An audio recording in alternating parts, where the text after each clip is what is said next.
There are moments in life when we see our parents not as we remember them, but as they truly are, fragile, mortal, in need of help we cannot give. Henry Alcott faced such a moment when he found his elderly mother on their snow-covered steps, leaning against a ragged stranger. The man was Elias Boone, a drifter his father had accused of theft years ago and driven from their land. Elias had found Mrs. Alcott collapsed in the storm and carried her home through miles of blizzard. Henry's first feeling was shame, not at the stranger but at himself. His mother's soft words cut deep. "He saved my life." What Henry didn't know was that his father's old accusation was a lie. Could one act of mercy heal a decade of injustice? Before we continue, tell us where you're watching from. And subscribe. Tomorrow brings something special. Silver Pines was the kind of town where winter arrived early and stayed late, where the wind carried the smell of pine smoke and snow, and where a man's reputation could outlast his lifetime. It sat nestled in a valley between mountains that turned purple at dusk, a collection of wooden buildings and stone chimneys that had weathered 50 years of harsh seasons. The town had been built by men who believed in hard work and keeping your word, and it held on to those values even as the world beyond the mountains changed in ways the older folks didn't always understand.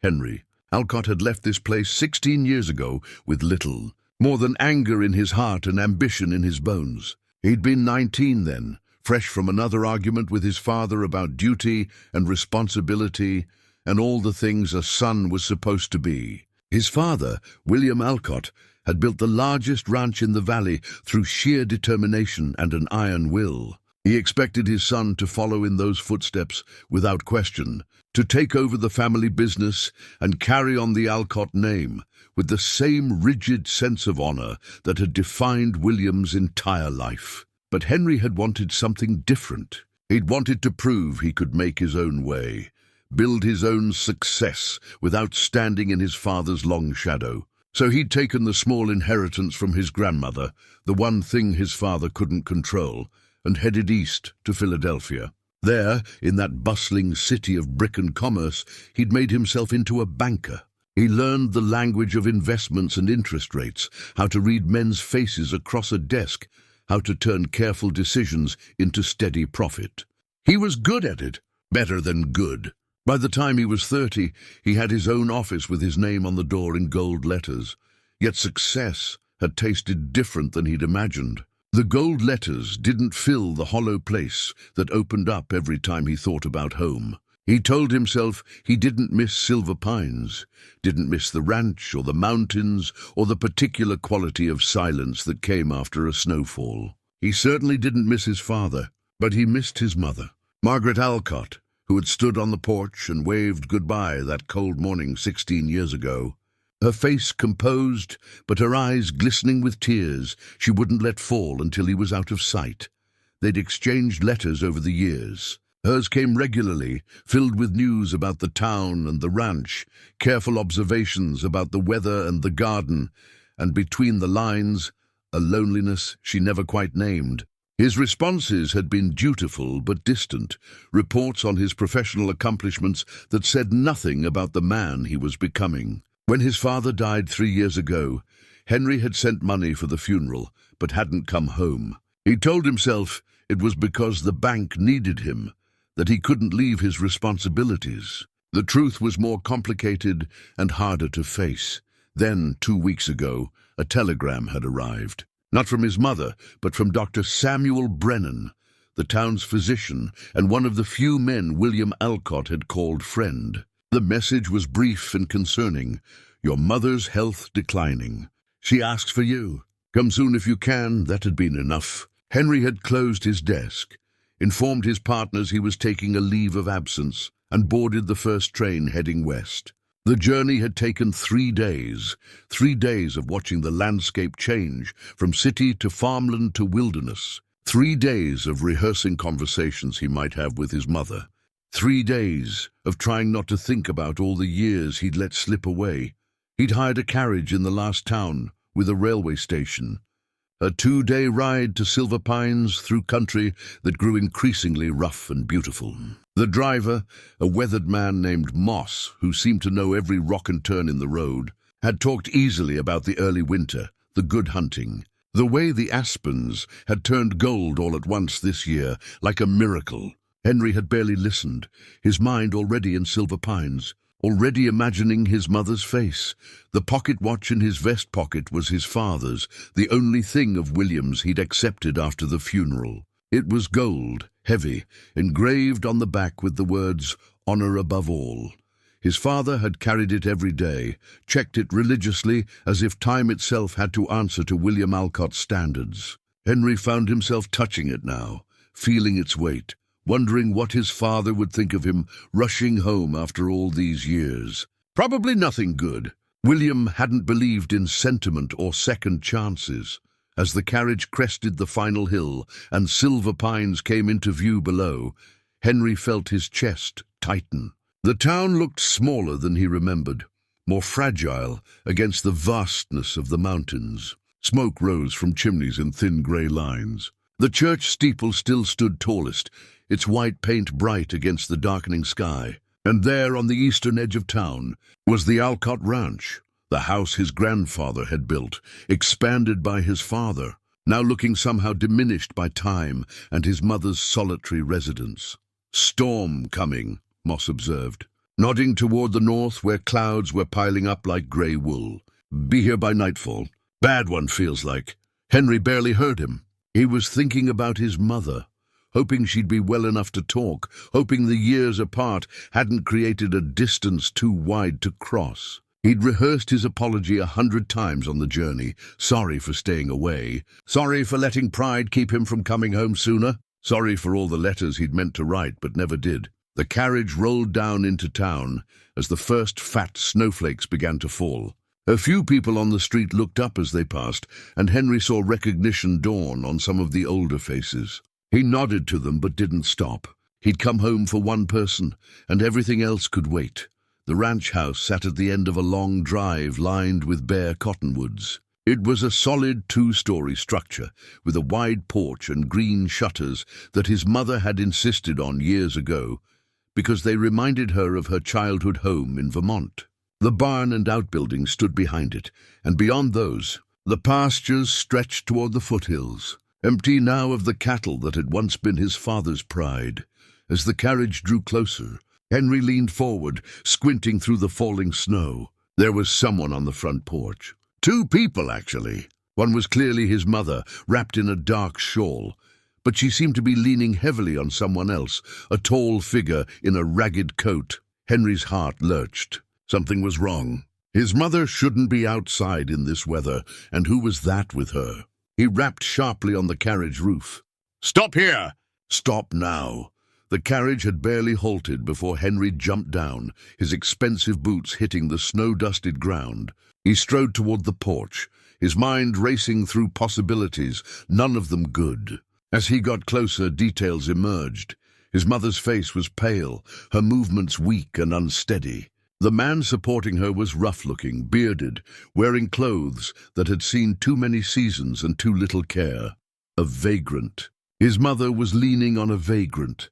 Something hot and protective surged through Henry's chest. He broke into a run, calling out, "Mother! Step away from her!" And that was when everything changed. That was when his mother's soft, weary voice cut through the cold air and the falling snow and 16 years of distance to reach him with words that would alter everything he thought he knew. "Stop. Henry, this man saved my life."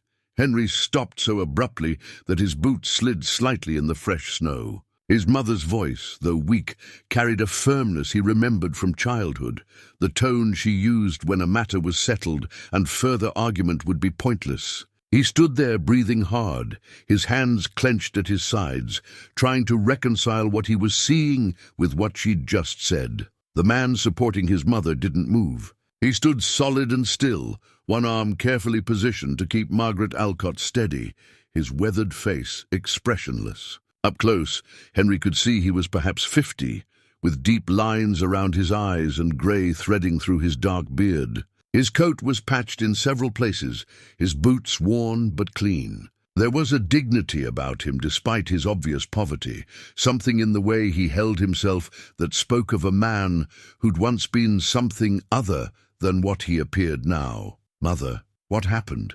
Henry forced himself to speak calmly, though his heart was still racing. "Are you hurt?" Margaret lifted her head with visible effort. Her face was pale, her lips tinged with blue, and her hands trembled where they gripped the stranger's arm. "I went looking for Rusty," she said, her voice thin. "My dog. He ran off this morning, and I was worried with the storm coming. I thought I knew the way well enough, but the snow came faster than I expected." "You went out alone? In this weather?" Henry heard the accusation in his own voice and tried to soften it. "Mother, you could have sent someone." "There is no one to send," she interrupted gently. "Sarah has Thursdays off to visit her sister. And the ranch hands, well, we haven't had ranch hands in 2 years. Henry, it's just been me and Sarah and old Rusty." The words struck Henry like a physical blow. No ranch hands. The great Alcott ranch, which had once employed 12 men, reduced to his aging mother and a housekeeper. He'd known things had declined after his father's death. The letters had hinted at it, but he hadn't let himself imagine the full reality. He'd been too busy with his own life, his own success, to truly understand what his absence meant. "I collapsed about 3 miles out," Margaret continued, "in the snow near the old creek bed. I don't remember much after that, just the cold, and thinking I'd made a foolish mistake, and wondering if anyone would find me before—" She stopped, swallowing hard. "I found her." The stranger spoke for the first time, his voice low and rough from disuse. "Was checking my trap lines when I saw tracks leading off the main path. Followed them and found her lying in a drift, nearly covered over. She was barely conscious." Henry looked at him directly for the first time, really looked at him. The man's eyes were grey, steady, and there was something unsettling in their directness, as if he could see past Henry's expensive coat and polished manner to something more essential underneath. "I carried her back," the man said simply. 3 miles. Took near about 2 hours in this weather. Got her here just as the snow started coming down in earnest. 2 hours. 3 miles. Carrying a full-grown woman through increasingly dangerous conditions. Henry felt gratitude and shame twist together in his chest. "I thank you. I'm grateful." "Very grateful." "I don't know what would have happened if she'd have died," the man said bluntly. "Another hour out there, maybe less, and the cold would have taken her. No maybe about it." The words hung in the air like the falling snow, stark and undeniable. Henry looked at his mother and saw the truth of it in her pale face, her trembling hands. He'd almost lost her. While he was sitting in his comfortable train car, rehearsing speeches and checking his pocket watch, his mother had been dying in the snow. A door opened behind them, and a small, sturdy woman rushed out onto the porch, her face stricken. "Mrs. Alcott. Oh, thank the Lord, I just got back and saw—" She stopped when she saw Henry, surprise and relief flooding her features. "Mr. Henry, you came!" "Sarah." Henry recognized the housekeeper, older now but still the same steady presence she'd been throughout his childhood. "Help me get my mother inside. She needs warmth immediately." Together, Henry and the stranger helped Margaret into the house. Sarah hurried ahead to stoke the fire in the parlor and fetch blankets. They settled Margaret into her favorite chair near the hearth, and Sarah wrapped her in quilts while pressing a cup of hot tea into her hands. "I'll send for Dr. Brennan," Henry said. But Sarah shook her head. "Already did, sir, the moment I saw. He'll be here within the hour. He don't live but a mile away now. Took over the old Peterson place after Doc Miller passed." Henry nodded, then turned to the stranger, who had remained standing near the door, looking uncomfortable and out of place among the comfortable furnishings and warm lamplight. For the first time, Henry really took in his surroundings, his childhood home, which he hadn't seen in 16 years. It looked shabbier than he remembered. The furniture was the same, but worn now. The rugs were faded. Paint was peeling in the corners of the ceiling. His mother had been living here alone, trying to maintain a house and property too large for one woman, too expensive for whatever resources she had left. "You should sit," Henry said to the stranger. "Warm yourself." You've done us a tremendous service, and I—" He hesitated, realizing he didn't even know the man's name. "I'm Henry Alcott. This is my mother, Margaret, though apparently you already know that." The stranger didn't move from the doorway. "I know who you are, and she told me her name when I found her. Kept saying it, actually, like she was trying to hold on to who she was against the cold." "And you are?" There was a pause, just a beat too long, and something shifted in the room's atmosphere. The stranger's jaw tightened slightly, and his grey eyes grew colder. Elias Boone. The name meant nothing to Henry for a moment. Then Sarah made a small sound, not quite a gasp but close, and he saw recognition and something else, something like old pain, flash across her face. His mother, recovering slightly from the tea's warmth, looked up at Henry with an expression he couldn't quite read. "You don't remember," Margaret said softly. "Why would you? You'd left by then." "Remember what?" Henry looked between them, confused by the sudden tension. "Elias Boone," his mother repeated, as if the name itself should explain everything. "He worked for your father. 10 years ago your father accused him of theft. Substantial theft, nearly $500 from the ranch accounts. Your father dismissed him without references, without recourse. The accusation followed him everywhere. No one would hire him after that." Henry's eyes went back to Elias, seeing him now through this new lens. A thief. His father had employed a thief, and that thief had just saved his mother's life. The irony was almost too sharp to bear. "I see," Henry said slowly. "And did you steal from my father?" Elias met his gaze without flinching. "No, that's what they all say." "Henry!" His mother's voice was sharp despite her weakness. "This man just saved my life. Whatever happened 10 years ago, whatever your father believed or claimed, Elias Boone carried me 3 miles through a blizzard when he could have simply walked past. He had no obligation to me, no reason to help, except simple human decency. The least we can do is show him the same courtesy." Henry felt properly chastised. His mother was right, of course. Whatever this man had been accused of, whatever the truth of that old matter, he'd acted with extraordinary courage and kindness today. "You're right. I apologize." He turned to Elias. "Please, at least come in and warm yourself properly. You must be exhausted." "I should go," Elias said, his voice flat. "I only stayed to make sure she made it inside safely." "Now that you're here, you'll do no such thing," Margaret interrupted, more strength returning to her voice now that the warmth was seeping back into her bones. "Elias Boone, you've been out in that cold for hours because of me. You'll sit by this fire and have a hot meal before you go anywhere, and I won't hear another word about it."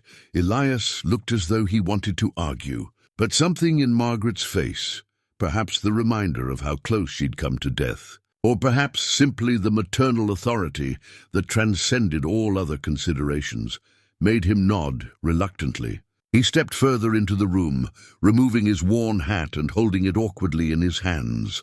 Sarah brought more tea and disappeared into the kitchen to prepare food. Henry stood by his mother's chair, one hand resting on her shoulder, feeling the fragility of her bones beneath the quilts. He watched Elias settle into a chair far from the fire. Despite being offered one closer, and noted how the man seemed to fold in on himself, trying to take up as little space as possible, when Dr. Brennan arrived 20 minutes later. He was a tall man in his 60s, with kind eyes and steady hands. He examined Margaret thoroughly, asked questions about her time in the cold, listened to her heart and lungs. Finally, he stepped back with a satisfied nod. "You're a very lucky woman, Margaret Alcott," he said. "Another hour, perhaps less, and we'd be having a very different conversation. As it is, you'll recover fully, but you need rest. Complete rest. No more adventuring in blizzards." "It was just Rusty," Margaret protested weakly. "I couldn't leave him out there." "Rusty is a dog, Mother," Henry said, more sharply than he intended. You're all I have left." The words came out raw and true, and Margaret's eyes filled with tears. She reached up and took his hand, squeezing it with what strength she had. "I know, dear. I wasn't thinking clearly. I've been alone so long, and Rusty he was your father's dog, you know. The last thing of your father's that still needs me." Henry knelt beside her chair, and for the first time in 16 years, embraced his mother properly. She felt small in his arms, breakable, and he realized with horror how close he'd come to losing her without ever making things right between them, without ever saying the things that needed to be said. When he finally pulled back, Dr. Brennan was speaking to Elias in low tones. "That was well done, Elias, very well done. Not many men would have had the strength or the will to carry her that distance in those conditions. Anyone would have done the same," Elias said quietly. "Perhaps," Dr. Brennan replied, "but you were the one who did it. That counts for something." He turned to Henry. "Your mother needs to stay warm and rest for the next few days. No exertion. Sarah knows how to care for her. She's been doing it well enough on her own. But it'll be good for Margaret to have you here now. She's been wanting that for a long time." After the doctor left, Sarah brought out a simple but hearty stew with fresh bread. They ate in relative silence, the only sounds the crackling of the fire and the wind picking up outside as the storm intensified. Henry found himself watching Elias, trying to reconcile this quiet, dignified man with the image of a thief his father had painted. Something didn't fit, but he couldn't put his finger on what. When the meal was finished, Elias stood. "I should go now. Storm's getting worse, but I know the way well enough." "You can't possibly go out in this," Margaret protested. "It's fully dark now, and the snow—" "I've been through worse," Elias said simply, but Henry found himself speaking before he'd fully decided to. Perhaps it was gratitude. Perhaps it was the way his mother was looking at Elias, with something like desperate hope that Henry wouldn't let this man disappear into the storm. Perhaps it was simply that his father's accusation, 10 years old and unquestioned until now, was beginning to feel like it needed questioning. "Stay," Henry said. "Tonight, at least. The house has spare rooms, and you've more than earned a warm bed and a safe night's rest. In the morning, when the storm's past, you can go wherever you need to. But tonight, let this be our small way of saying thank you." Elias looked at him for a long moment, those grey eyes searching Henry's face for something, mockery perhaps, or condescension. Whatever he was looking for, he must not have found it. Because finally he nodded once, a short, sharp movement. "Just tonight," he agreed. Sarah showed him to a guest room upstairs, not one of the better rooms, Henry noted, but not the worst either. A neutral choice, careful and considered. After Elias had gone up, Henry sat with his mother in the parlor, holding her hand while she dozed fitfully in her chair. Too tired to make it upstairs to her own bed yet, he found himself thinking about the man sleeping under their roof. A man his father had branded a thief. A man who'd had every reason to walk past Margaret Alcott in the snow, to let the past have its revenge, to simply look the other way. But he hadn't. He'd carried her home through a blizzard, stayed to make sure she was safe, and asked for nothing in return. Henry looked down at his mother's sleeping face, peaceful now in the firelight, and felt something shift inside him. He'd come home expecting to find things exactly as he'd left them, expecting the past to be settled and clear. Instead, he was discovering that the past was far more complicated than he'd imagined, and the truths he'd accepted without question might not be truths at all. Outside, the wind howled and the snow fell heavy and thick, covering the world in white.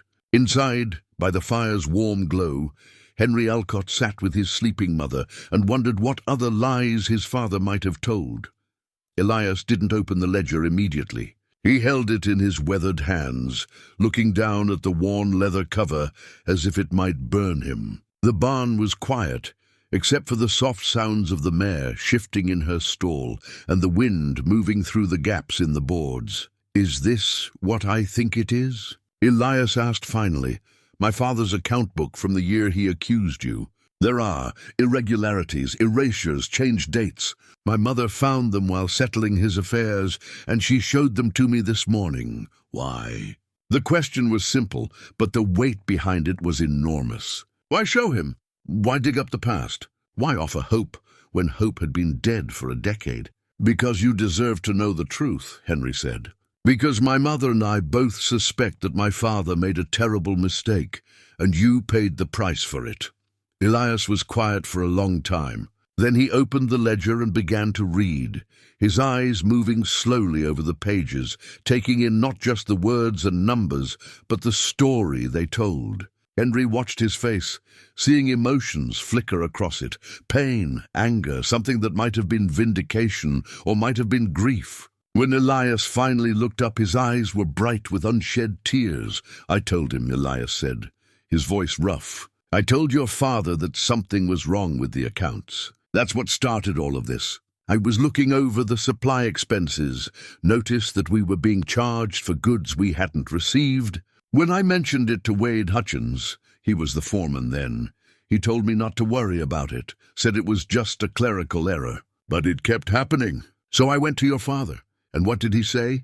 He thanked me, said he'd look into it. Then 2 days later, the money went missing, and I was the one being accused." Elias touched one of the erased entries with a gentle finger. "I never understood how it happened so fast, how the evidence appeared so quickly, how certain your father was. Now I see, the dates were changed, made it look like I had opportunity when I didn't. Do you know who actually took the money? I have suspicions, always have, but suspicions aren't proof, and a man without a name to his credit can't go around accusing others."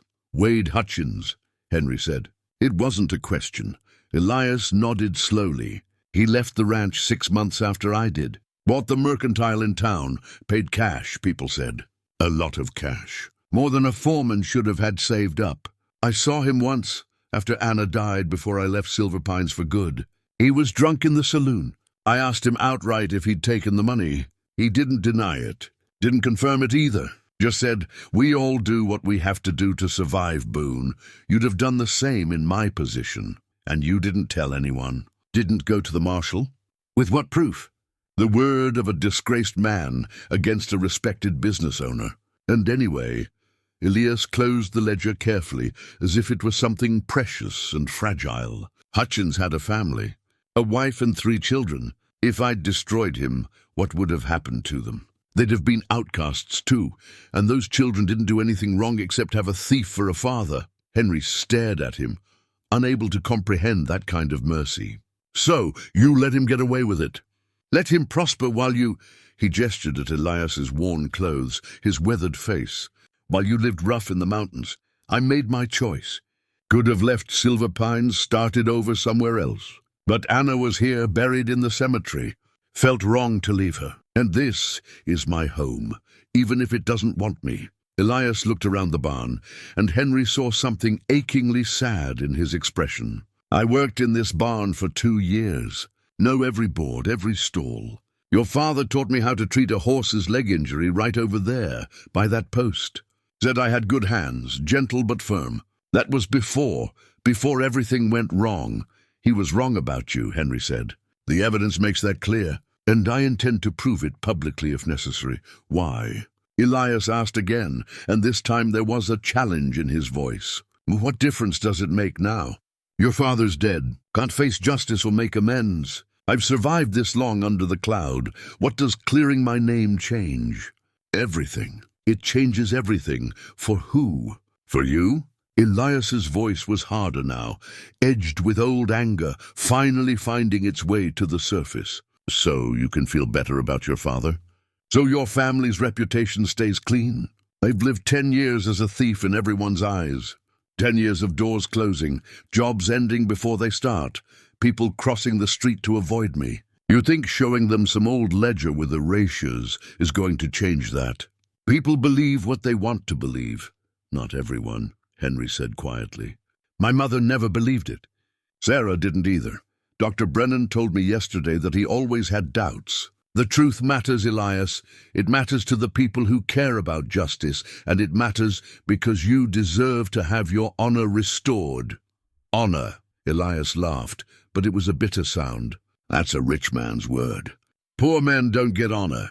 We get survival. That's not true, isn't it?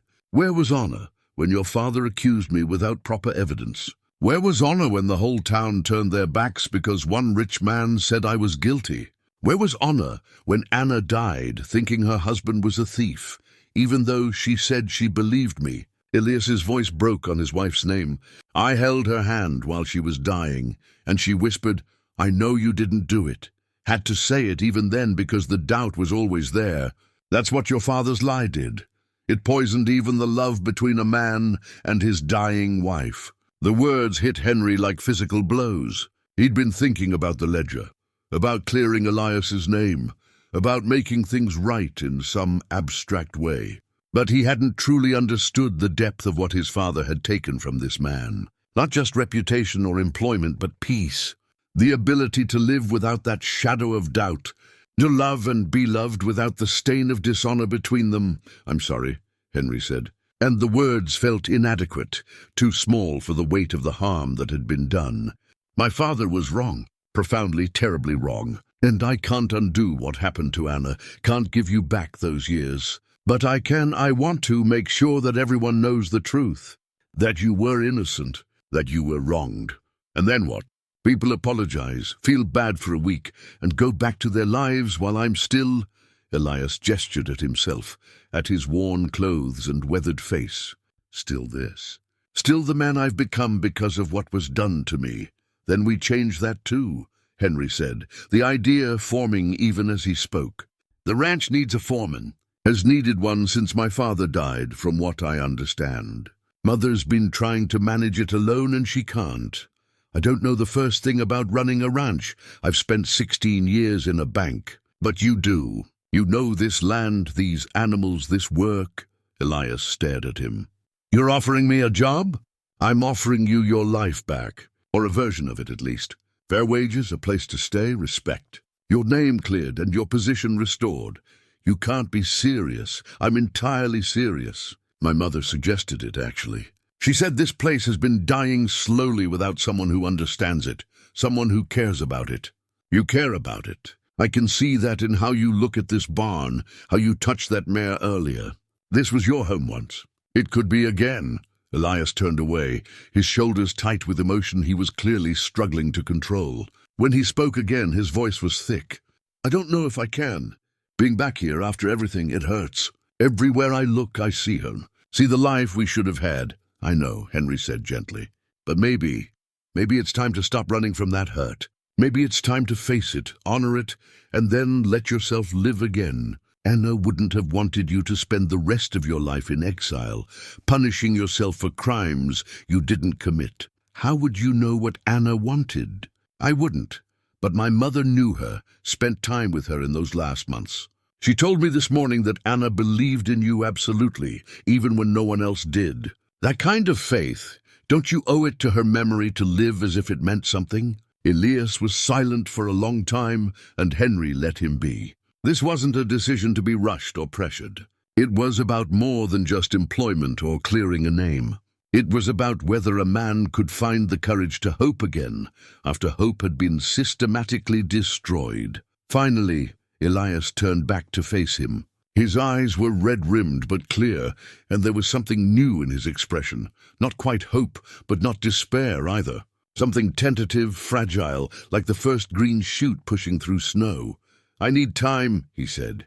"Need to think about this. And I need to know, what about Hutchins? If you're going to clear my name publicly, that means exposing him. Means destroying another man, another family." "I know," Henry said. "And I've thought about that. We'll talk to him first, give him a chance to come forward on his own. Give him the opportunity to make amends. What happens after that? Well, that's up to him. But the truth has to come out, Elias. It's been buried too long. And if I say no, if I say I want to leave the past buried and just move on," Henry considered that, "then I'll respect your wishes. This is your story, your life. You get to decide what happens with it. But I deeply hope that you'll let us try to make this right. Not for my father's sake or my family's reputation, but for you. Because you deserve better than what you've had. You deserve justice." Elias nodded slowly, then held out the ledger. "I'll think about it. Give me a day. I need to go somewhere. Clear my head, of course. Take all the time you need." But as Elias moved toward the barn door, Henry called after him. "Elias, thank you for saving my mother, for being the kind of man you are, despite everything that was done to you. For showing me what real honor looks like?" Elias paused, his hand on the doorframe. He didn't turn around, but Henry heard him say quietly, "I just tried to stay decent." "It's all any of us can do." Then he was gone, walking out into the snow-bright morning, and Henry was left standing in the barn with his father's ledger and the weight of choices that would affect more lives than just his own. Through the barn door, he could see the mountains rising clear and sharp against the winter sky. Somewhere up there, in a small cemetery on a hillside, Anna Boone lay buried. And somewhere in town, Wade Hutchins was opening his mercantile, living on money he'd stolen, while an innocent man took the blame. The truth was going to come out. Henry was determined about that. But how it came out and what consequences followed, those were questions that still needed answers. He closed the ledger and headed back toward the house where his mother was waiting. There was work to be done, conversations to be had, and old wrongs to be righted. It wouldn't be easy, and it wouldn't be quick. But it was necessary because honor wasn't just a word engraved on a pocket watch. It was a choice you made every day, especially when that choice was hard. And if Henry had learned anything in the past 2 days, it was that real honor sometimes meant admitting your own family's failures, facing uncomfortable truths, and doing what was right, even when it cost you something. His father had never learned that lesson, but Henry was determined not to make the same mistake. Henry found his mother in the parlor, a quilt across her lap, staring into the fire. She looked up when he entered, her eyes searching his face. "How did he take it?" She asked, hard, "But he's thinking about it. He needs time." Henry sat down across from her. "He told me about Wade Hutchins, about confronting him years ago and getting what amounted to a confession." Margaret's hand went to her throat. "Wade?" Elias suspected him all along. Apparently, Hutchins left the ranch a few months after Elias was dismissed and bought the mercantile with cash. More money than a foreman should have had. "I never connected those events," Margaret said softly. "Wade came to the funeral, you know. Your father's funeral. Brought flowers, spoke about what a fair employer William had been. And all the time," she closed her eyes, "all the time he was the one who actually stole the money and let Elias take the blame." Elias knew. But he didn't expose Hutchins because of his family. Didn't want to hurt his children. Margaret's eyes opened, glistening with tears. "That's the kind of man Elias is. And that's the kind of man your father accused of theft. The contrast, it's unbearable." They sat in silence for a moment, the fire crackling, the house settling around them with small creaks and sighs. Finally, Henry spoke. "I'm going to talk to Hutchins today. Confront him with what we know and give him a chance to make it right. And if he refuses, then I'll make it public anyway. The town deserves to know the truth, and Elias deserves to have his name cleared. It will cause a scandal, yes. People will question your father's judgment." "The Alcott name?" "Mother," Henry interrupted gently. "The Alcott name means nothing if it's built on injustice. Father taught me that honor was the most important thing. Well, this is what honor actually looks like. It's not protecting our reputation. It's doing what's right, even when it's difficult." Margaret studied him for a long moment, and Henry saw something shift in her expression, pride mixed with sorrow. "You sound like the man I hoped you'd become. Not the man your father wanted you to be, but the man you needed to be." The distinction struck Henry deeply. All those years, he'd thought he was running from his father's expectations. Now he realized he'd been running towards something else, his own sense of what was right, his own understanding of honor that was different from the rigid, unforgiving code his father had lived by. "I should go now," Henry said, standing. "Before I lose my nerve." "Be careful, Henry. A cornered man can be dangerous. I'll take Marshal Griggs with me. He should be part of this anyway." The marshal's office was a small building near the center of town, warm and cluttered with papers and old wanted notices. Tom Griggs looked up from his desk when Henry entered, his weathered face breaking into a smile that quickly faded when he saw Henry's expression. "Something wrong, son?" "That depends on how you define wrong. Do you remember the theft at our ranch 10 years ago, when Elias Boone was accused?" Griggs' expression grew guarded. "I remember. Why?"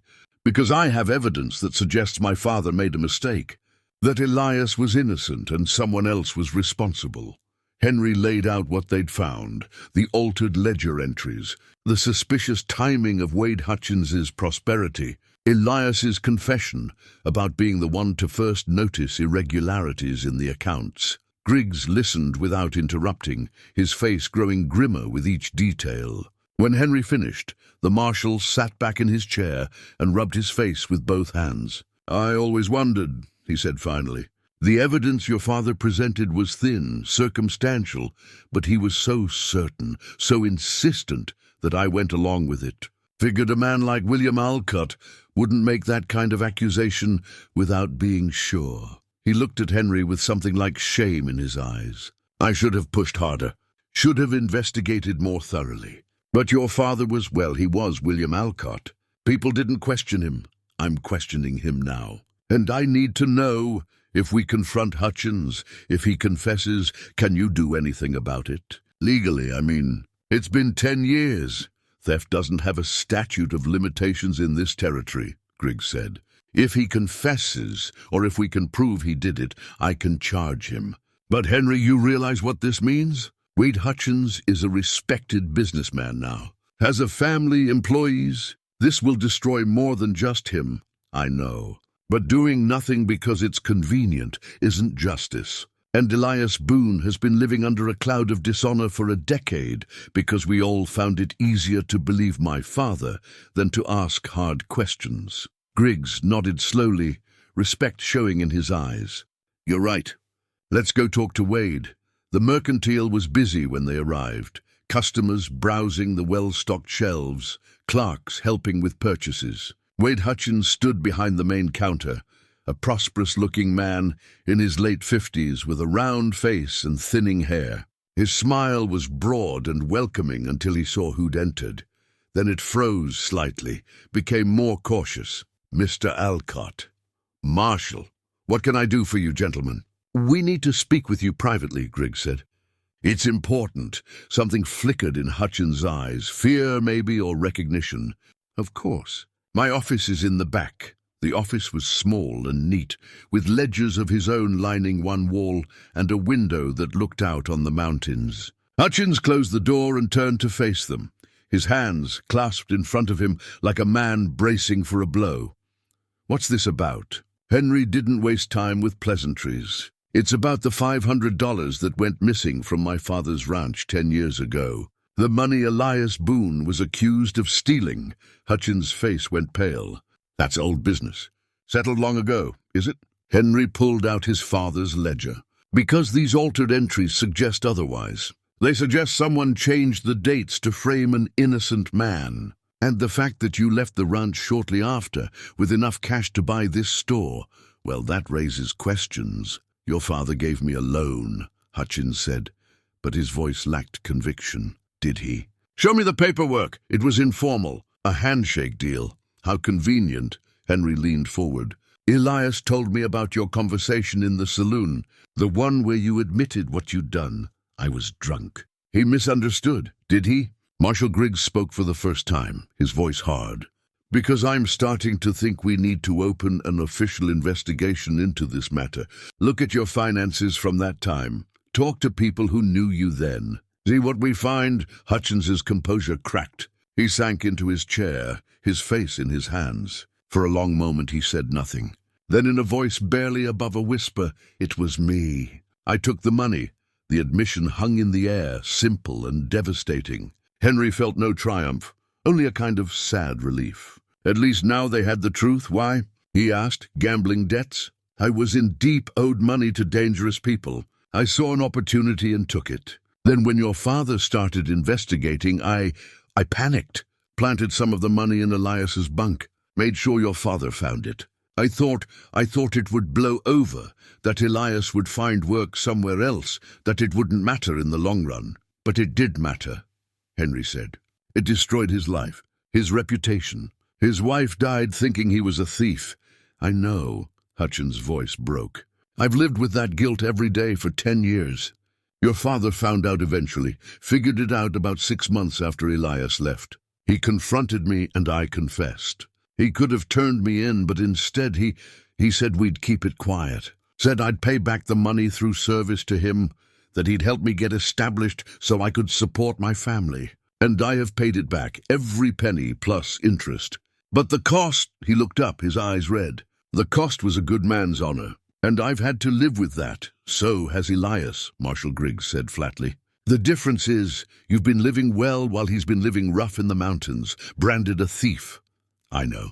God help me, I know. Henry stood, looking down at this man who'd stolen more than money, who'd stolen trust, honor, peace. And yet, looking at Hutchins's broken face, he couldn't summon the anger he'd expected to feel. Only a kind of weary sadness at how one moment of weakness could poison so many lives. You're going to make a public confession, Henry said, in front of the town. You're going to clear Elias's name and accept whatever consequences come from that. My family should have been considered before you stole, before you framed an innocent man, before you let him suffer for your sins. Henry's voice was hard now. You've had 10 years of prosperity built on lies. That ends now. Either you come forward voluntarily, or Marshal Griggs will arrest you, and it'll come out anyway. Your choice? Hutchins looked between them, seeing no mercy, no easy way out. Finally, he nodded, his shoulders sagging in defeat. All right. I'll do it. When? Tomorrow, Henry said. Town meeting at the church. Everyone will be there. As they left the mercantile, Griggs put a hand on Henry's shoulder. That took courage. It took too long, Henry replied. 10 years too long, but at least finally the truth was coming into the light, and Elias Boone would have his honor restored, publicly and completely. Whatever came next, whatever consequences followed, at least there would be truth. It was the least they owed him. And it was far more than he'd had in a very long time. Henry returned home to find his mother waiting anxiously in the parlor. When he told her what had happened, Hutchins's confession, the planned public meeting, she closed her eyes and whispered a prayer. Relief and sorrow mixed in her expression. Finally, she said, finally Elias will be free of this, if he comes back. He said he needed time to think. I'm not sure he'll be here tomorrow. He'll come. He needs to hear the truth spoken publicly, needs to see justice done. It's not just about clearing his name, it's about witnessing that truth matters, that honor can be restored. She paused. I only wish your father could have done this himself. While he was alive. The mention of his father sent Henry back to the study. There was something nagging at him, something incomplete about the story they'd uncovered. His father had discovered Hutchins's guilt 6 months after Elias left, but what had he done with that knowledge? Just made a private deal and kept the truth buried? It seemed too simple, too calculated. His father had been proud, yes, but he'd also been tormented in his final years. Margaret had mentioned it. Dr. Brennan had alluded to it. A darkness that had grown in William Alcott. A shadow that had deepened until his sudden death from a heart attack. Henry began searching the study more thoroughly, opening drawers he'd overlooked before, checking behind books on shelves, looking for... what? He didn't know. Just something that felt unfinished, some piece of the puzzle he was missing. He found it quite by accident. Behind a loose panel in the wall, revealed when he leaned against it and heard the wood give slightly, was a small cache of documents. Henry's hands trembled as he pulled them out. There were several items, a bank draft made out to Elias Boone, never sent. A deed to a small parcel of land with Elias's name on it, also never delivered. And a letter, sealed but never mailed, addressed to whom it may concern. Henry broke the seal with shaking fingers and began to read. It was dated 8 years ago, written in his father's careful hand, but the writing was less steady than usual, marked by obvious emotion. To whom it may concern, it began. This letter serves as a formal acknowledgement of a grave injustice I have committed. 6 months ago, I accused Elias Boone, a ranch hand in my employ, of theft. I dismissed him without references and allowed his name to be destroyed throughout this community. I did so based on evidence I believed was conclusive at the time. Henry's heart pounded as he continued reading. I have since discovered that Mr. Boone was innocent of all charges. The actual thief was Wade Hutchins, my foreman, who confessed to me under private interrogation. He had stolen the money to pay gambling debts and had planted evidence in Mr. Boone's quarters to divert suspicion. I confronted Mr. Hutchins, and he broke down completely, admitting to everything. The letter went on, and each word was like a hammer blow to Henry's understanding of his father. I made a choice then that I deeply regret. Rather than make Mr. Hutchins' crime public and restore Mr. Boone's reputation, I chose to protect my own judgment and the appearance of my authority. I told myself I was being merciful to Mr. Hutchins's family, that I was preventing scandal, that the practical thing was to extract restitution and allow Mr. Hutchins to rebuild his life under my supervision. But the truth I must face, is that I was protecting myself. I could not bear the shame of having been so catastrophically wrong, of having destroyed an innocent man based on hasty conclusions and insufficient evidence. Henry had to stop reading for a moment. His father, proud, unbending William Alcott, was admitting to cowardice, to choosing reputation over justice. The words swam before Henry's eyes as he forced himself to continue. Mr. Boone's wife, Anna, died this past winter. I learned of it only afterward. She died believing her husband was a thief, died with that shadow over their marriage. I cannot express the depth of my guilt over this. A good woman went to her grave in unnecessary sorrow because of my pride. Henry's hands were shaking so badly now he could barely hold the letter. His father had known about Anna's death, had known what his choice had cost not just Elias, but an innocent woman who had already suffered enough. I have tried in my way to make amends. I have given Mr. Hutchins money to ensure he repays the stolen sum many times over. I have purchased a parcel of land in Mr. Boone's name, intending to deed it to him when I find the courage. I have set aside funds for his support, but these are hollow gestures, and I know it. Money cannot restore honor. Private restitution cannot heal public shame. The letter's tone grew more desperate, more raw.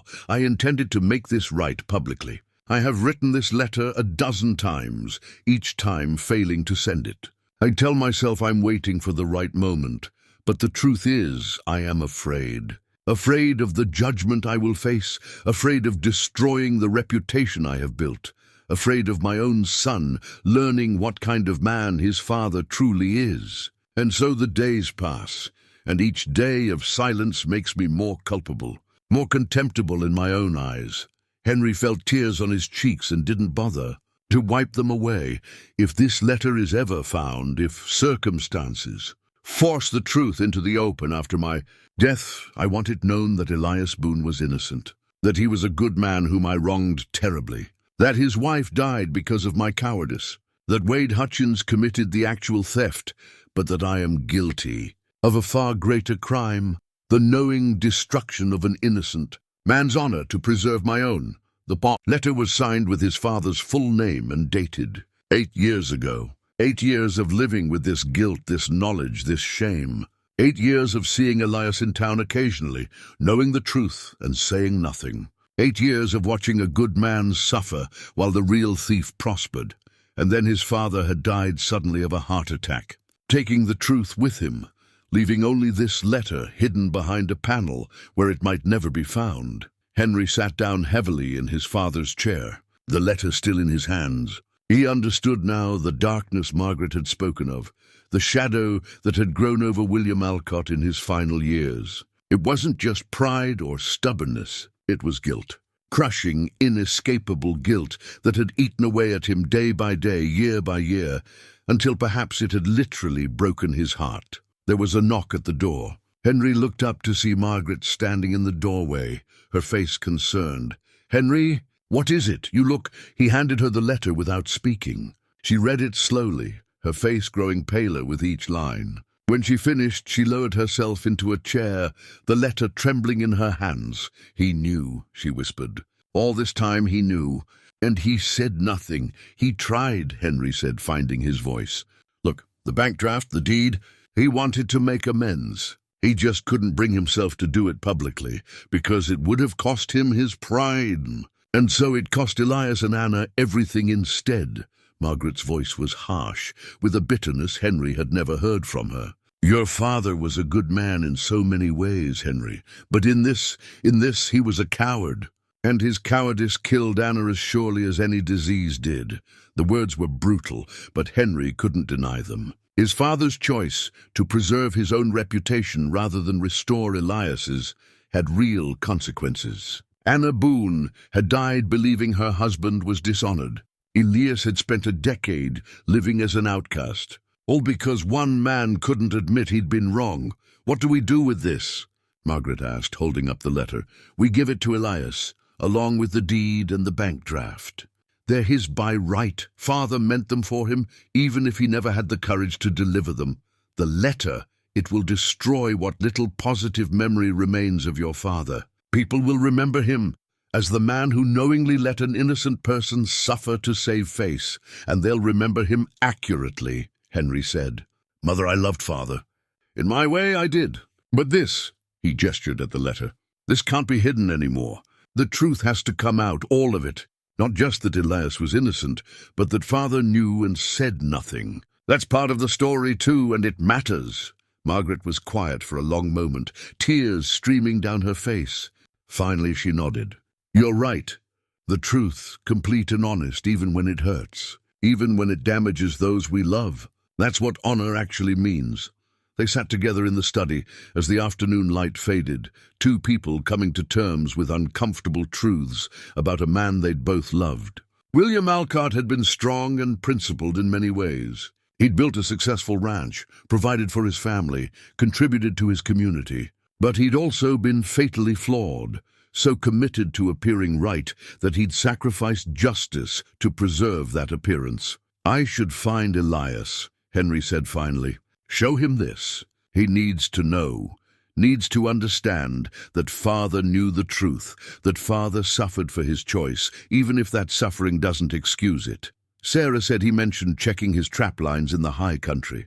Old cabin, about 5 miles northeast, near the creek fork. Henry stood, tucking the letter and documents carefully into his coat.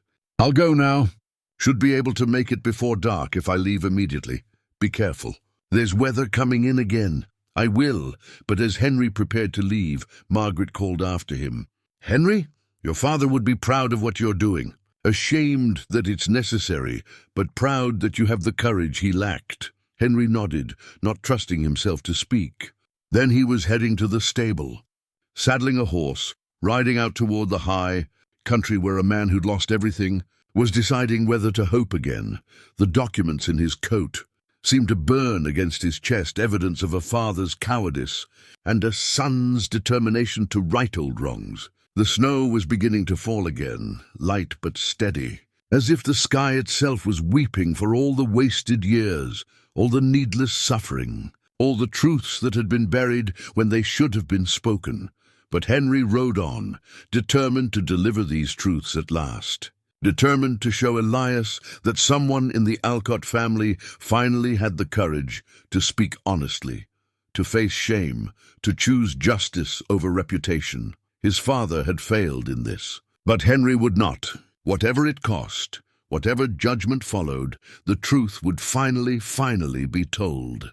The ride into the high country was harder than Henry expected. The snow fell steadily, and the temperature dropped as he climbed higher into the mountains. His Philadelphia coat, fine for city streets, offered little protection against this kind of cold. But he pressed on, following Sarah's directions and the faint trail that wound between towering pines and across frozen streams. He thought about his father as he rode. Not the stern, unbending man he'd known growing up, but the broken figure revealed in that letter, someone who'd recognized his own failure and lacked the strength to correct it. Henry felt a complicated mix of emotions: anger at his father's cowardice, pity for his suffering, and a deep sadness that they'd never had the kind of relationship where such truths could be shared. What would have happened if his father had come to him 8 years ago, confessed what he'd done, asked for help in making it right? Would Henry have been mature enough then to understand? Would he have supported his father or judged him? He'd never know. His father had chosen silence, and that silence had poisoned everything it touched. The cabin appeared through the snow like something from a dream, a small, rough structure tucked against a rocky outcrop, smoke rising from its chimney. Henry dismounted, his legs stiff from the cold ride, and tied his horse under a lean-to that offered some protection from the weather. He could hear the sound of an axe again, that steady, rhythmic sound that seemed to define Elias Boone. Elias was behind the cabin, splitting wood in the fading light. He stopped when he saw Henry, the axe lowering slowly. His expression was unreadable, but there was something wary in his stance, as if he'd already decided what he was going to say, and Henry's arrival was an unwelcome complication. "Didn't expect to see you up here," Elias said. "I found something. Something you need to see." Henry's breath came in white clouds. "Can we go inside?" Elias studied him for a moment, then nodded. He led the way into the cabin, which was spare but surprisingly clean. A bed of pine boughs covered with blankets, a small stove giving off welcome heat, a few basic supplies on rough-hewn shelves. It was the dwelling of someone who'd learned to need very little, who'd pared life down to its essentials. Henry pulled the documents from his coat, handling them carefully despite his numb fingers. "I went through my father's study more thoroughly. Found these hidden behind a false panel." He handed the letter to Elias first. Watched as the mountain man moved closer to the lamp, his weathered face illuminated as he read. Henry saw emotions flicker across that face like shadows. Surprise, pain, anger, something that might have been vindication or might have been grief. When Elias finished, he set the letter down carefully, as if it were something dangerous. "He knew," Elias said, his voice flat. "6 months after I left, he knew I was innocent. Yes, and he said nothing. For 8 years he knew, and he said nothing." Elias's hands clenched into fists. "Anna died. My Anna died believing I was dishonored, and he knew. He knew the truth, and he let her die with that weight on her heart. I know. I'm sorry.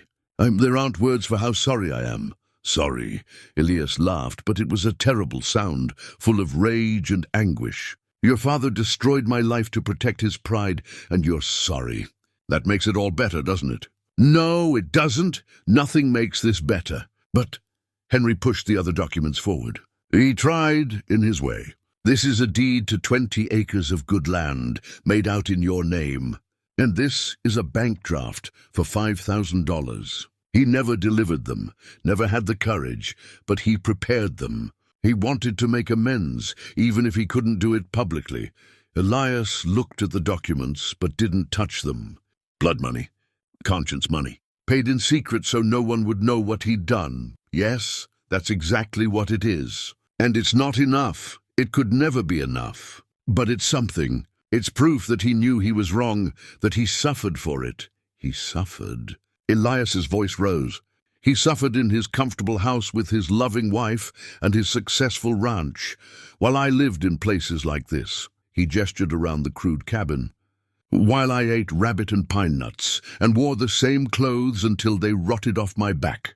While I watched my wife waste away, saw the doubt in her eyes, even as she told me she believed me. Don't talk to me about his suffering. You're right. I'm sorry. Stop saying you're sorry." Elias grabbed the letter, crumpling it in his fist.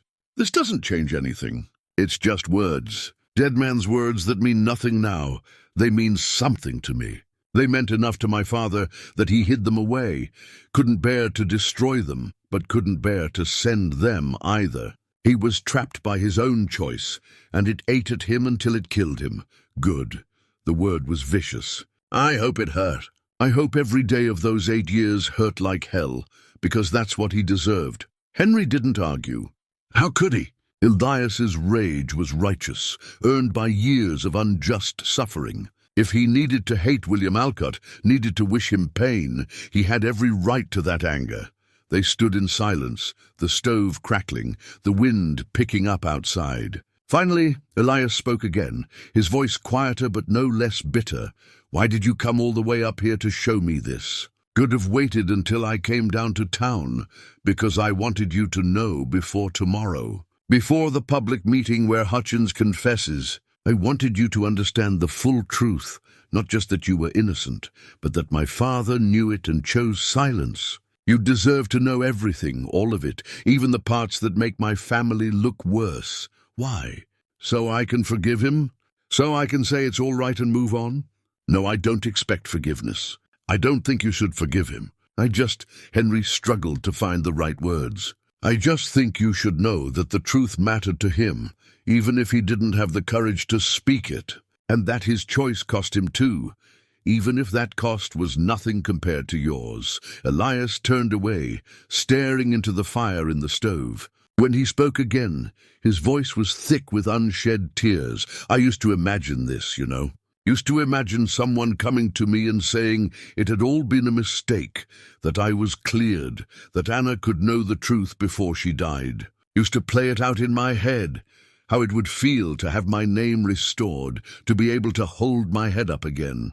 But Anna's gone now. She'll never know. And that's what I can't forgive. Not the accusation itself, not even the years of hardship, but that she died believing I was what your father claimed I was. Died with that shadow between us. That's what I can't. His voice broke. Henry felt his own tears freezing on his cheeks. I know, I'm so sorry. If there was any way to change that, to let her know, but there isn't. The dead don't get apologies. They don't get explanations or restored honor. They just stay dead, and we're left here with all this. Elias gestured helplessly. With all this weight that can never be lifted. They stood there together in the cold cabin, two men carrying different versions of the same grief. Henry grieved for the father who'd been less than he should have been, for the wasted opportunities for honesty and courage. Elias grieved for the wife he'd lost, for the years of doubt and shadow, for truths that came too late to matter to the one person whose opinion he'd cared about most. Come down tomorrow, Henry said finally. Come to the meeting. Hear Hutchins confess. Hear the marshal and the town acknowledge what was done to you. It won't bring Anna back, won't give you those years. But it's something. It's the truth spoken out loud, publicly, the way it should have been spoken a decade ago. And then what? Everyone apologizes, feels bad for a while, and goes home. And I'm supposed to, what? Be grateful? No. You're supposed to hear the truth spoken and know that it was finally said. And then you're supposed to decide what comes next. Take the land and the money if you want them. Leave them if you don't. Come back to Silver Pines or disappear into the mountains forever. But make that choice based on truth, not on lies. Make it knowing that everyone finally knows what you've always known, that you were innocent, that you were wronged, and that it mattered. Elias was quiet for a long time. Then he reached out and picked up the deed, the bank draft, smoothing the crumpled letter carefully. He looked at them in the lamplight, his face a map of complicated emotions. 20 acres, he said softly, and $5,000. Anna and I used to dream about having our own place. Just a small farm, maybe. Somewhere we could grow old together. He looked up at Henry, his eyes bright with tears. She never got to see it. Never got to know it was possible. I'm sorry, you keep saying that, but it's not your fault. You were gone. You didn't know. Elias folded the documents carefully and tucked them into his shirt. It's your father who should be saying these things. Your father who should be facing me tomorrow, admitting what he did. But he's dead, and the dead don't have to answer for anything. No, they don't.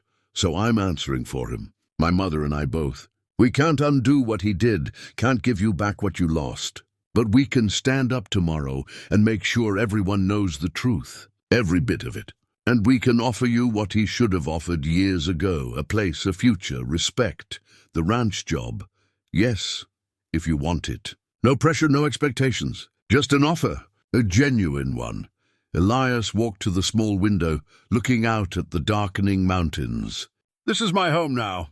These mountains, this solitude. I'm not sure I can go back to being part of things again. Being part of a community that turned its back on me. The community was wrong. People were wrong, but not all of them. Sarah believed in you. Dr. Brennan had doubts. My mother knew you were innocent. And now everyone will know. You won't be coming back as the man who was accused. You'll be coming back as the man who was wronged. That's different, is it? I think so. I hope so. Elias turned back to face him. Your father's letter, it says he couldn't bear the shame of being wrong, of having his judgment questioned. You're going to make this public tomorrow. You realize what that means for the Alcott name? For your family's reputation? Yes. And you're willing to do that anyway? I am. Because reputation built on lies isn't worth protecting. And because you deserve justice, even if it's 10 years late and incomplete. Something shifted in Elias's expression. Not quite forgiveness, not yet, but perhaps a recognition of sincerity, of someone actually choosing truth over comfort, justice over reputation. It was what William Alcott should have done, what he'd failed to do. But his son was doing it now, however belatedly. I'll think about it, Elias said finally. The job, I mean. Can't promise anything. But I'll think about it, that's all I ask, and I'll be there tomorrow. For the meeting. I need to hear Hutchins say it. Need to hear him admit what he did. And I need to see, he paused, I need to see if truth actually matters to people, or if it's just another thing they'll ignore because it's inconvenient. It matters, Henry said. I promise you, it matters. As Henry prepared to leave, Elias stopped him with a hand on his arm. Your father, in the letter, he said his choice ate at him, that he suffered for it. Yes, good, that's something. Not enough, but something. Elias's grip tightened. But you're not your father. You're doing what he should have done. That counts for something too. Henry nodded, not trusting his voice. Then he was back outside in the cold, mounting his horse for the dark ride back down the mountain. The snow was falling heavier now, and the way was treacherous, but he felt lighter somehow. As if delivering those documents, speaking those truths, had lifted some of the weight he'd been carrying. Tomorrow would be hard. Tomorrow would be painful, full of revelations and judgments, and the dismantling of carefully constructed reputations. But it would be honest. And honesty, Henry was learning, mattered more than comfort, more than reputation, more than anything except doing right by the people who'd been wronged. His father had failed that test, but Henry was determined not to make the same mistake. Whatever tomorrow brought, he would face it with truth on his side and justice as his guide. It was the only honorable path forward, not the honor his father had claimed to value, all appearance and pride, but real honor, the kind that cost something, the kind that mattered. The words hung in the cold air of the church, and Henry saw people's faces change. They'd come expecting drama, scandal, perhaps righteous anger. But this grace, this unearned mercy was something else entirely. It stripped away the comfortable distance between observer and participant, forced everyone to confront their own part in what had happened because they had all played a part. Every person who'd believed the accusation without question. Every person who'd crossed the street to avoid Elias, who'd refused him work, who'd whispered about him to their neighbors. Every person who'd found it easier to accept William Alcott's word than to ask uncomfortable questions. They were all complicit, and Elias's forgiveness somehow made that complicity more visible, not less. Dr. Brennan stood from his pew. I owe you an apology, Elias.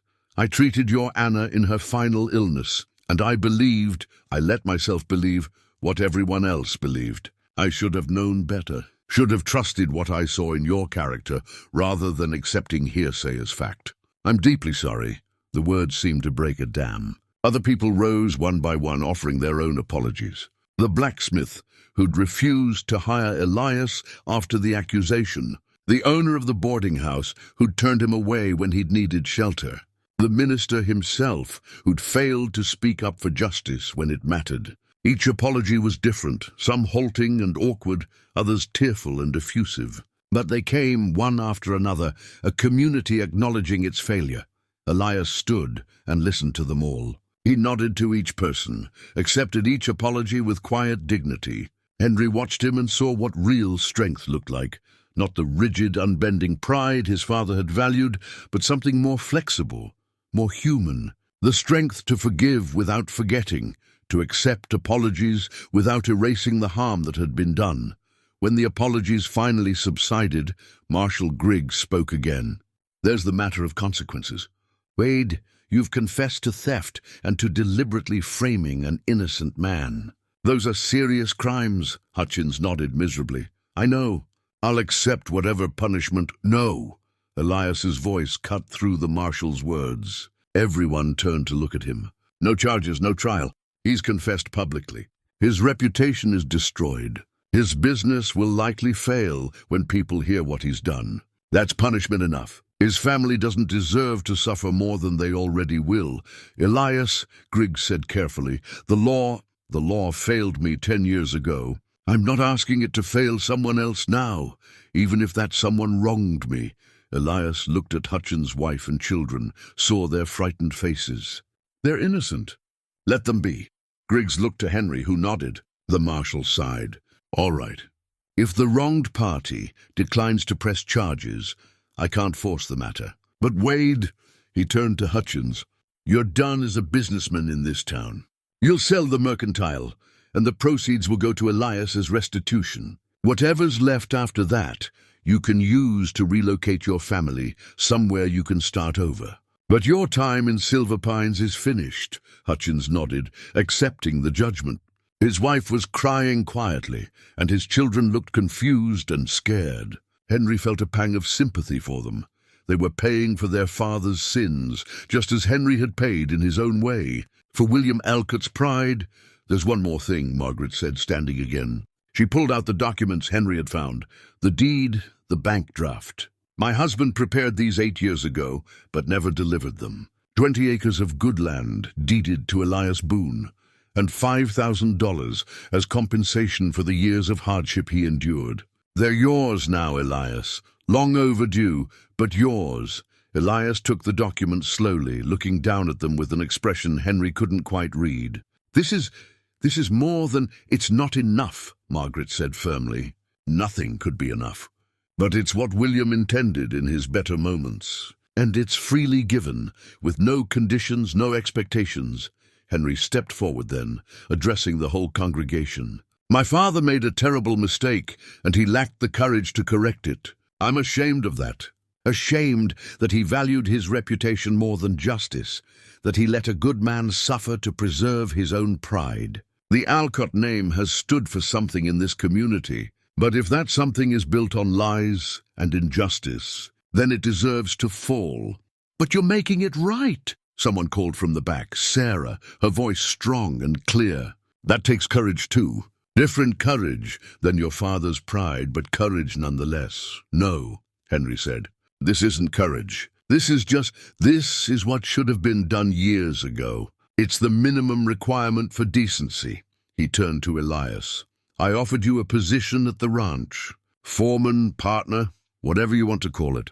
That offer still stands. Not as charity, not as more guilt payment, but because the ranch needs someone who understands it, who cares about the land and the work. And because, his voice caught, because I'd be honored to work alongside you. To learn from you, to maybe become the kind of man you are. Elias looked at him for a long moment. Then he looked around the church, at all these faces that had once avoided him, that were now looking at him with something like respect, like hope that his forgiveness might extend to them as well. I'll do it, he said quietly. Not because of the land or the money, though I'm grateful for both, and not to make anyone feel better about what happened, but because... He paused, choosing his words carefully. Because Anna would want me to. She always said that bitterness was a poison you drink, hoping someone else will die. She'd want me to live again. Really live, not just survive. And maybe, with time, I can do that. The church erupted in applause, tentative at first, then growing stronger. People were crying, women dabbing at their eyes with handkerchiefs, men coughing to hide their emotion. It wasn't a neat resolution, wasn't the kind of happy ending where everything was suddenly perfect. Too much had been lost, too much damage done. But it was something. It was truth spoken, injustice acknowledged, and a path forward offered and accepted. As the meeting broke up and people began filing out, many stopped to shake Elias's hand, to offer personal words of apology or welcome. He accepted each one with quiet grace, though Henry could see the toll it took, the effort of being the center of attention after years of deliberate invisibility, the weight of having to be gracious when he had every right to be bitter. Finally, when most people had left, Elias found himself standing with Henry, Margaret, Dr. Brennan, and Sarah, the core group, the ones who'd either believed in him all along or had found the courage to admit they'd been wrong. "Thank you," Elias said, and the words seemed inadequate for everything they contained. "All of you. For this. You don't have to thank us," Margaret said, taking his hand. "We should have done this years ago. We failed you, and we're sorry, but you did it now. That counts for something." Dr. Brennan cleared his throat. "Elias, I wonder if you'd do me the honor of joining me for dinner tonight. My wife would be delighted to meet you properly, and we'd like to welcome you back to the community as you deserve." More invitations followed. Zara insisted he come by the ranch soon to help plan how to get it running properly again.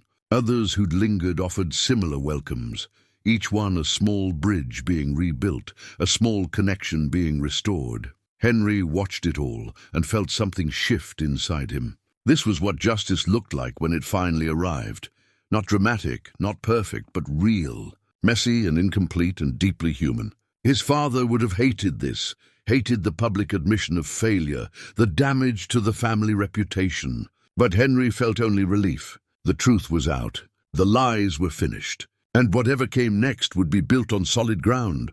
3 months later, spring was beginning to touch the mountains around Silver Pines. The snow still lay deep in the high country, but in the valley, the first green shoots were pushing through the softening earth. The aspens were budding, and the creek that ran through the Alcott ranch was flowing freely again, full of snowmelt and the promise of renewal. Henry stood on the porch of the ranch house, watching Elias work with one of the horses in the paddock. The mountain man had moved into the foreman's house a month ago, not the same quarters he'd occupied 10 years before, but a better place, a small cottage that had been vacant since his father's death. Elias had cleaned it up himself, refusing help, and had added small touches that made it his own. A carved wooden bird on the windowsill, wildflowers in a jar, and on the mantel, in a place of honor, a photograph of Anna that Dr. Brennan had found in his old medical records and had copied for him. The work of restoration was slow but steady. Elias had proven to be everything Henry had hoped, knowledgeable, dedicated, and possessed of a quiet authority that made people want to work hard for him. They'd hired 3 new ranch hands, young men who'd grown up hearing the false story about Elias, but who now knew the truth and respected him deeply. The ranch was coming back to life, and with it, something in Elias was healing. Too, he still carried the weight of what he'd lost, that was evident in the moments, when his hand would unconsciously touch the leather cord around his neck where Anna's wedding ring hung. But the bitterness was fading, replaced by something more like peaceful acceptance. He laughed occasionally now, a rusty sound that grew more natural with practice. He joined the ranch hands for meals, contributed to their conversations, even offered advice about their personal problems when asked. Margaret had regained her health, and more than that, her spirit. Having Elias at the ranch seemed to ease something in her, perhaps guilt over her silence, perhaps simply the satisfaction of seeing justice finally done. She'd taken to inviting him for Sunday dinners, and these had gradually expanded to include Dr. Brennan, Sarah, Marshall Griggs, and others. The ranch was becoming a gathering place again, but different from what it had been under William's stern rule. There was laughter now, warmth, a sense of community built on honesty rather than hierarchy. Henry had made peace with his father's memory, as much as anyone could. He understood now that people were complicated, capable of both great good and great harm. William Alcott had built a successful ranch, provided for his family, contributed to the community. He'd also destroyed an innocent man to protect his pride. Both things were true, and Henry had learned to hold them both without needing to resolve the contradiction. The pocket watch still sat in his vest, but the inscription no longer felt like an indictment. Honor above all. Henry had come to understand that real honor wasn't about appearances or rigid principles. It was about choosing what was right even when it cost you something, about having the courage to admit mistakes and make amends, about treating people with dignity even when it would be easier not to. Wade Hutchins had left Silver Pines the week after the church meeting. He'd sold the mercantile, Elias had helped negotiate a fair price and had insisted that Hutchins keep enough to relocate his family comfortably. The rest had gone into an account for improvements at the ranch and into a fund Elias had established for widows and families in need. "Anna would have liked that," he'd said simply. She always cared about people who were struggling. The town had struggled too, in its way, with the revelations. Some people had been defensive, unwilling to admit their complicity. Others had been eager to overcompensate, treating Elias with an exaggerated respect that was almost as uncomfortable as the old shunning had been. But gradually, things had settled into something more natural. Elias was simply Elias, the ranch foreman, a man who knew horses and land and hard work, someone you could trust to keep his word and do right by you. On this particular spring morning, Henry had news. He'd received a letter from his bank in Philadelphia. They wanted him back, offered him a partnership if he'd return. It was everything he'd worked for, the culmination of 16 years of building a career. And he'd already written his response, a polite refusal. Silver Pines was his home now. The ranch was his work, and the people here. His mother, Elias, Sarah, the ranch hands, the community he was slowly becoming part of, they were his family in a way the bankers and businessmen in Philadelphia had never been. He'd thought success meant escaping this place, proving he could make it on his own in the wider world. But real success, he'd learned, was about knowing where you belonged and having the courage to stay there. "Henry," his mother's voice called from inside. "Elias is coming up for coffee. Join us?" He smiled. "I'll be right there." But first, he took a moment to simply stand and look at the land stretching out before him. The mountains rising clear and sharp against the spring sky.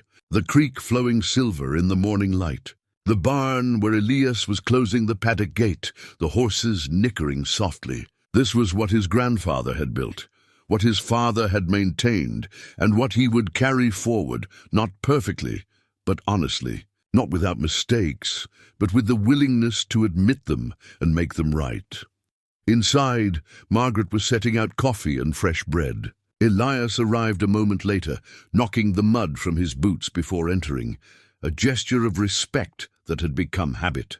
They sat together at the kitchen table, steam rising from their cups, and talked about the day's work ahead, fences to mend, horses to train, fields to prepare for spring planting. Simple conversations about simple things, but underneath a foundation of trust and truth that had been hard-won and was all the more valuable for it. They'd all been changed by what had happened. Henry by learning what real honor meant. Margaret by finding the courage to speak truth even about those she loved. And Elias by discovering that hope could survive even the worst betrayals if you were willing to reach for it. "To new beginnings," Margaret said, raising her coffee cup. They clinked their cups together, and Henry thought about Anna Boone, buried on the hillside, with her new headstone and her oak tree growing strong. She'd never know how this story ended, never see her husband restored and honored. But perhaps, in whatever way such things worked, she knew that truth had finally prevailed, that love had proven stronger than lies, and that her faith in Elias, absolute and unwavering even in her final moments, had been vindicated at last. The morning sun streamed through the windows, filling the kitchen with golden light. Outside, the world was waking to spring, to renewal, to the possibility of growth after a hard winter. And inside, three people who'd been brought together by tragedy were finding their way towards something like peace. It wasn't a perfect ending. The years that had been lost couldn't be restored. The pain that had been caused couldn't be erased. But it was an honest ending, built on truth and grace and the slow, patient work of healing. And sometimes, Henry thought as he listened to Elias tell a story about one of the young horses, sometimes that was enough. Sometimes the best you could hope for was to face the truth, do what was right however belatedly, and then live with integrity in whatever time remained. The pocket watch ticked steadily in his vest, marking moments that couldn't be reclaimed but could be honored. Honor above all. Not the rigid, proud honor his father had claimed, but something gentler and more real. The honor of seeing people clearly, of admitting mistakes, of choosing justice even when it cost you something dear. That was the kind of honor worth living by. And as Henry sat with his mother and Elias in the warm kitchen on that spring morning, he felt grateful beyond words that he'd finally learned the difference. In Silver Pines, winter always returned. But so did spring. And sometimes what seemed lost forever found its way home after all.